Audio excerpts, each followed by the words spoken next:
is your WCIA 3 forecast first. Sponsored by Napleton's Kia of Urbana. Good Tuesday evening. Noticing more of the 50s and the lower 60s farther to the east, where we have been noticing some of that cool air beginning to filter in from the north. But we're in the 70s still in Taylorville, 74 Mattoon, upper 60s in Effingham. A look at the forecast as we head throughout the night, expecting that, yes, chances of rain are going to be more into place as we head into the day tomorrow. Tonight, mostly cloudy skies, becoming partly cloudy by early tomorrow morning. And, yes, those rain chances really picking up by the afternoon. Coming up, we're going to talk about those rain chances, have a look at when we are going to be expecting them as we head throughout the day, and also maybe a small chance of a severe storm. WCIA 3, your local news leader, starts now. Now on WCIA 3 News. You had this list. It was yours. Anger and frustration at the people they elected. These voters say they broke the law, and they're the ones having to pay the price. We've identified at least 100 people in Macon County with chronic Lyme disease. A bite from something small can cause big problems, but some say doctors aren't doing enough. How people are fighting for their lives. I've had them from Texas. I got some from Ohio. I have some from Seattle. And they just won't stop. How you can keep some telemarketers from calling you. You're watching your local news leader. This is WCIA 3 News at 10 in high definition. Wasn't anybody awake on the county board to say, why are those numbers everywhere? Shouldn't they be a little bit closer? Fireworks erupted at the Coles County Board meeting tonight. Dozens accused their elected officials of breaking the law. Good evening, I'm Aaron Bennett. And I'm Jennifer Roscoe. Several business owners say they might take the county to federal court. The supervisor of assessment says no commercial property values have been reassessed for about the last 16 years.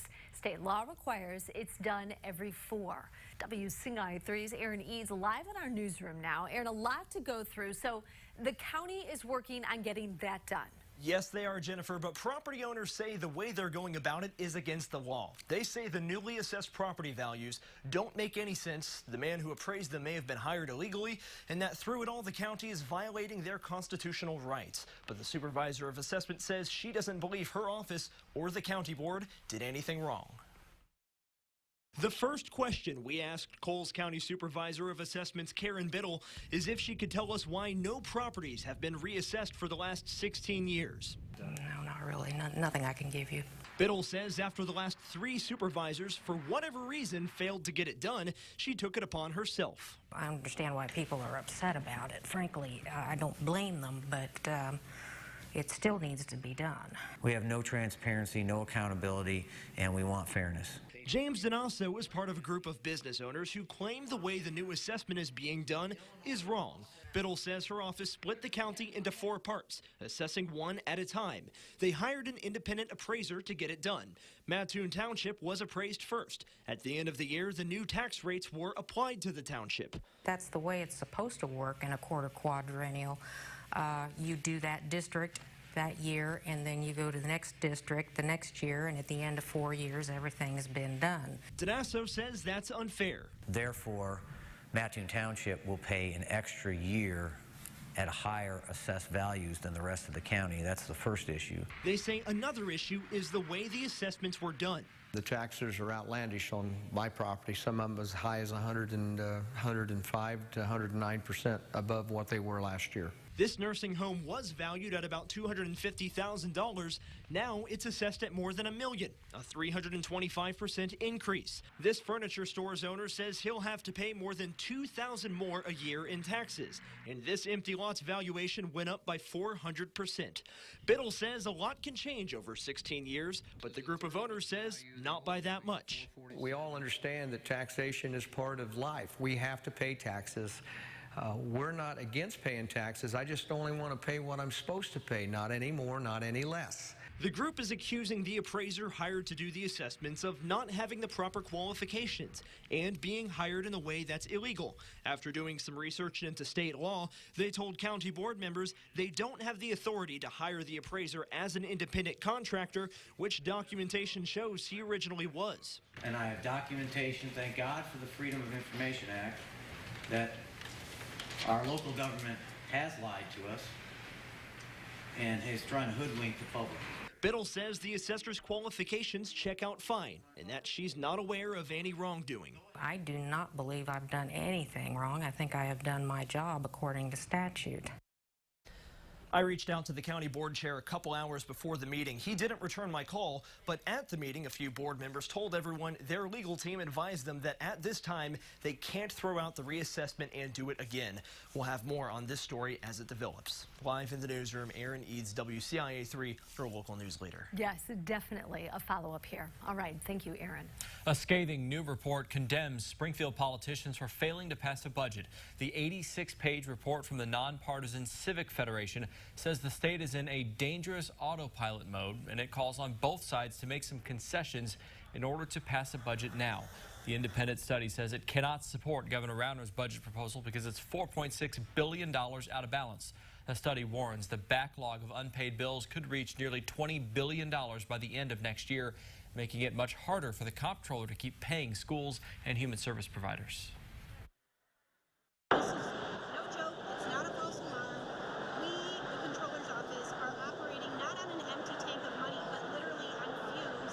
And people are dying, and they will continue to die in greater numbers across the state if we don't get to a budget resolution immediately. The study also urged Democrats not to pass a stopgap budget. Comptroller Mendoza says she disagrees with that part of the study and does support a stopgap measure. Now, Governor Rauner's office responded to the study saying, quote, decades of fiscal mismanagement are the reason why our state finds itself in this crisis today.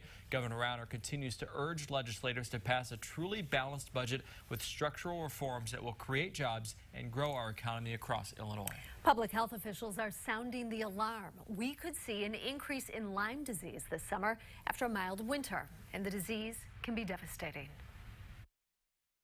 You can't raise a family and provide if you've got chronic Lyme.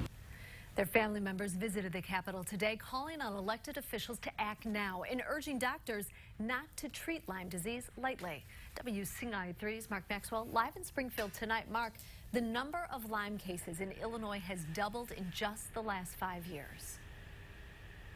That's right, Jennifer, and those are just the cases we know about on record with the Illinois Department of Public Health. People in town fear that number could be much higher. They also fear the tests doctors routinely use to look for Lyme disease could miss it some 70% of the time. Today I talked with two people who know firsthand how such a small bite can have a devastating change or even threaten their life. Because so many doctors tell us that it's not in the area. There's no reason to test for Lyme. And then they subsequently are wrong. Nathan suffered a tick bite in 2011, but was misdiagnosed at first with multiple sclerosis. Now he suffers with chronic Lyme disease. Just pain from head to toe that people don't necessarily understand. It's a very isolating disease. A bite from a bug so small cost Nathan in a big way.